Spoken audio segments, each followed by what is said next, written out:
জুলুমের অবসান ঘটিয়ে বাংলাদেশে এমন স্বাধীন সার্বভৌম অবস্থা কায়েম করেছে, তাদেরকে জানাই লক্ষ কোটি সালাম এবং শ্রদ্ধা।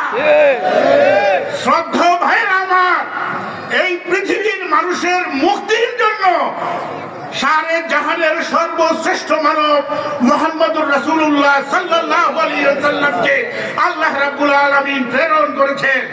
তিনি তার জীবদ্দশায় মানবতাকে মুক্তি দিয়ে, মানবতাকে কল্যাণ করে, মানবতাকে ভালোবাসা এবং ভ্রাতৃত্ব দিয়ে বুকে আঁকড়িয়ে ধরে পৃথিবীর বুকে সর্বশ্রেষ্ঠ সমাজ কায়েম করে গিয়েছেন।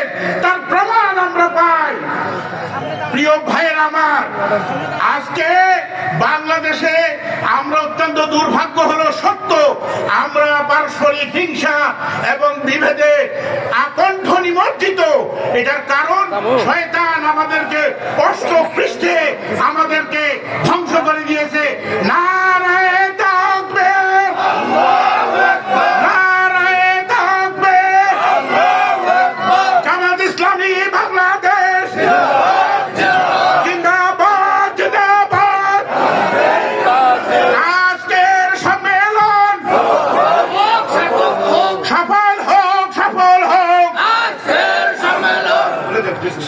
আমাদের সম্মানিত ভাইয়েরা মিছিলে যোগদান, ৭৪ উত্তরে ভাইয়েরা সকল ভাই বোনদেরকে নিয়ে অগ্রসর হয়েছেন, আমরা আপনাদেরকে স্বাগতম জানাই ইনশাআল্লাহ।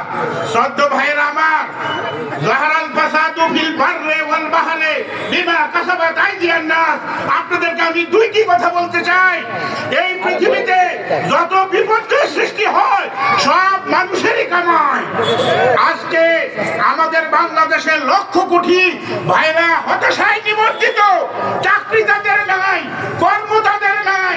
আসলে কর্ম আছে, চাকরিও আছে, আমরা একজন একজনকে সহযোগিতা করার মানসিকতা আমাদের নাই। কিন্তু জামাত ইসলামী বাংলাদেশ ছাত্র শিবির এই চেষ্টা করে যাচ্ছে, আমি যদি একটা রুটি পাই সেই একটা রুটিকে আমার ভাইকে ভাগ দিয়ে আমি খাবো ইনশাআল্লাহ। আমরা যদি এই প্রত্যয়ে প্রতীয়মান হতে পারি, কেউ কি আমাদেরকে ভুগে রাখতে পারবে? কেউ কি আমাদেরকে কর্মহীন রাখতে পারবে? ইনশাআল্লাহ আমরা এই দীপ্ত বিশ্বাসে বিশ্বাস করে জামাত ইসলামী, ইসলামী ছাত্র শিবির পুরা বাংলাদেশে আল্লাহর রাজ কায়েম করবে। সকলকে নিয়ে আমরা একত্রে থাকবো। সকলের কর্মসংস্থানের জন্য আমরা সকলে সচেষ্ট থাকবো ইনশাআল্লাহ। আল্লাহ বলেছেন, হে আমার বান্দারা, তোমরা যদি আমার বান্দার জন্য এক বিঘা আগাও, আমি আল্লাহ তোমার জন্য 1 হাত আগাবো। তোমরা যদি 1 হাত আগাও, আমি তোমার জন্য 2 হাত আগাবো।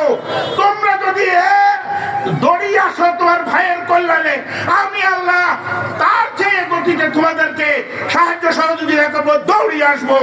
তাহলে আল্লাহর কথা সত্য না মানুষের কথা সত্য? তাহলে এখন থেকে আমরা শুধু সাচ্চা নিয়ত করবো, হে আল্লাহ আমি যেন আমার ভাইদের কল্যাণ করতে পারি সকল দিক থেকে, তাদের শিক্ষা দীক্ষা এবং তাদের পারিবারিক যে সমস্ত সমস্যা আছে, সামাজিক যে সমস্যা আছে, আমরা যদি ইনশাআল্লাহ ভাগ করে এগিয়ে নিয়ে যাই, তাহলে কি আমাদের কোনো সমস্যা হবে? আজকে যারা বিভ্রান্তিতে নিমজ্জিত, বিভিন্ন দল এবং মতে নিমজ্জিত আছে, আসলে তারা বিভ্রান্তিতে নিমজ্জিত। আমরা ভালোবাসা দিয়ে তাদেরকে এগিয়ে নিয়ে আসবো ইনশাআল্লাহ। আল্লাহ আমাদেরকে তৌফিক দান করুন। ওয়া মা তাওফীকু ইল্লা বিল্লাহ। আসসালামু আলাইকুম ওয়া রাহমাতুল্লাহ।